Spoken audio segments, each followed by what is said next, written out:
بسم اللہ الرحمن الرحیم۔ شروع کرتی ہوں اللہ کے نام سے جو نہایت رحم کرنے والا ہے۔ دوزخ میں مومنوں کی حالات۔ حضرت بن علی امام باقر اپنے باپ سے و اپنے دادا سے روایت کرتے ہوئے آئے ہیں کہ نبی کریم صلی اللہ علیہ وآلہ وسلم نے ارشاد فرمایا،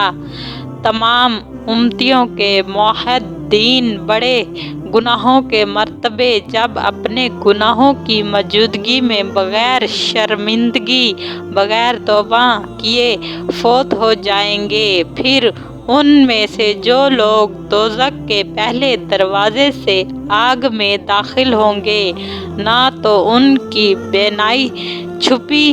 جائے گی اور نہ ان کے منہ کالے ہوں گے، نہ شیطانوں کے ساتھ جکڑے جائیں گے، نہ زنجیروں سے باندھے جائیں گے، نہ جلتا ہوا پانی پلایا جائے گا اور نہ جہنم میں تارکول کا لباس پہنایا جائے گا۔ اللہ نے توحید کی وجہ سے ان کے جسم کو جہنم میں ہمیشہ رہنا حرام کر دیا،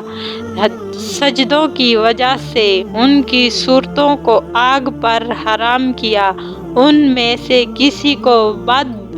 اعمالوں کے حساب سے آگ نے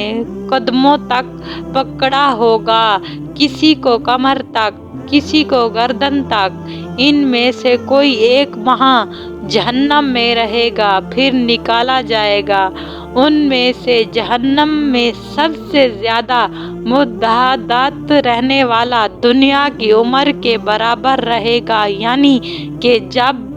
سب سے دنیا بنی یہاں تک کہ وہ جب تباہ ہو گئی، جب اللہ تعالیٰ ارادہ کرے گا کہ ان کو جہنم سے نکالے تو یہودی، عیسائی اور باقی دوزخی جو مختلف باطل دانی یا بت پرستوں سے تعلق رکھتے ہوئے ہوں گے، بطور طعنہ موحدات کو کہیں گے کہ تم اللہ پر ایمان لائے، اس کی کتابوں پر بھی، اس کے رسولوں پر بھی ایمان لے آئے، پھر لیکن ہم اور تم آج دوزخ میں ایک حال میں ہیں، بس اللہ تعالیٰ ان پر اتنا غصہ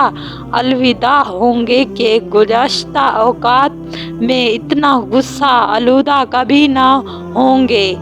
بس ان کو جنت کے ایک چشمے کی طرف نکال لیں گے۔ اسی کے متعلق اللہ تعالیٰ فرمائے گا، جو لوگ جنہوں نے کفر کیا خوشی کریں گے کاش وہ بھی مسلمان ہوتے۔